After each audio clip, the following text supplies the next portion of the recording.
Haïtien versus Québécois. L'amour sans traduction. Rectia à l'amour haïtien. Passion volcanique. Chez les Haïtiens, l'amour, c'est une éruption. Ça parle fort, ça rit fort, ça pleure fort, ça s'aime fort. Ce n'est pas une émotion tranquille, c'est un combat spirituel. L'amour n'est pas juste une relation, c'est un engagement de l'âme. Quand un Haïtien aime, il veut tout. Ton cœur, ton âme, ton téléphone, ton mot de passe Facebook Bash. Il veut savoir qui t'a écrit, pourquoi il t'a écrit et pourquoi tu n'as pas supprimé le message. C'est pas de la jalousie, c'est une forme d'amour administratif. Moi pas con, toi là. Mon besoin vérifie dossier. Et s'il t'aime vraiment, il va te défendre jusqu'à la mort. Mais attention, s'il sent que tu joues avec lui, là tu vas entendre des phrases comme « Pas de remède ou pour me tourner ça, non ». L'amour haïtien, c'est une prière et une guerre en même temps. Et l'amour québécois, calme, logique, démocratique. Chez les Québécois, l'amour, c'est plus doux, plus réfléchi. C'est une négociation d'émotions. On va en parler, ok? Ils ont inventé le mot compromis. Mais pour un Haïtien, compromis sonne comme faiblesse spirituelle. Un Québécois, quand il est fâché, il dit « Je pense qu'on a un petit malaise ». Un Haïtien, lui, dit « Ou fait mal non kem, moi sorti mouve énergie n'en veut, moi. » Eric. Chez les Québécois, l'amour est calme, équilibré, mais parfois un peu trop rationnel pour un Haïtien. Pourquoi tu cries? On peut juste se parler. Non, si me pas crier, ou pas comprendre, j'aimerais mieux. Dans la passion, un couple haïtien, c'est comme une série Netflix. Un épisode d'amour, un épisode de guerre, un épisode de pardon, puis encore amour, encore drame. Ils ne s'ennuient jamais. Un couple québécois, c'est plus stable. Netflix, mes saisons documentaires. Aujourd'hui, on va jardiner. Demain, on fait un brunch.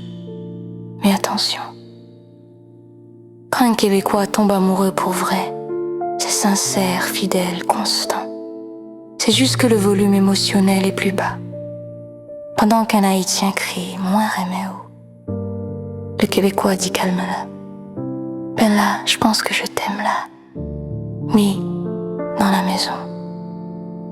Ah, le sel, le piment, la musique, le bruit, la chaleur. Québécois, le calme, les chandelles, les brunchs, les petites phrases comme « Ça sent bon, hein, chérie ». Si ou pas manger, ce temps court et tu te l'en mime. Ben non, j'ai juste plus faim là, calme-toi là.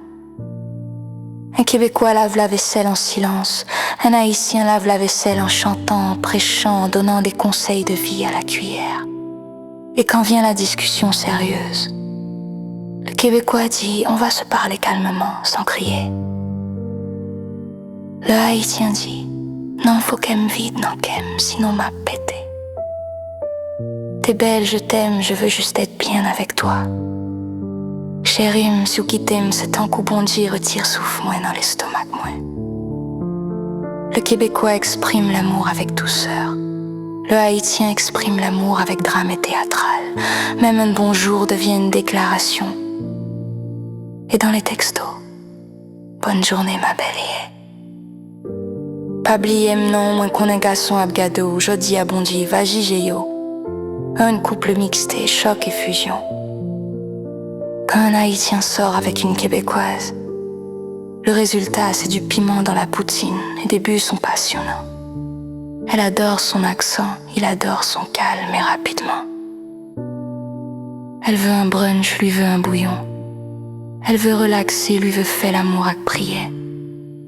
Elle dit parle-moi, lui dit un fel, et inversement quand une Haïtienne sort avec un Québécois. Elle trouve qu'il est doux, gentil, patient. Mais au fond, elle pense Le moussa, il manquait Tichoku.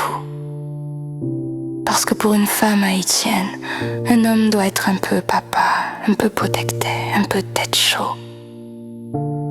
Et le Québécois, lui, veut juste éviter les malentendus. Mais elle veut sentir un égie à la grande vérité. En amour, ni Québécois ni Haïtien n'ont raison ou tort. C'est deux mondes différents. Un même avait déjà fait, l'autre n'avait déjà été. Et comme Zoom contre que ça grande tilito. Les Québécois apprennent à vivre tes forts, les Haïtiens apprennent à vivre tes tons. Mais au final, on se mélange dans quelque chose de mytho. Le fin qui sait se repousser, et la main qui prend pour aller. Histoire la caille haïtien, c'est un espace que tu as partagé tout ça qui fait une fière comme peuple. Blague, histoire vraie tradition, mais moi, avec belle réalité la vie chaque jour en Haïti. Chaque vidéo porte un sourire, une parole sagesse, au soit un petit rappel sur l'héritage non. Histoire la caille haïtien, racine nous, force nous plus fort. Vive expérience la Kaila, partager fierté nous.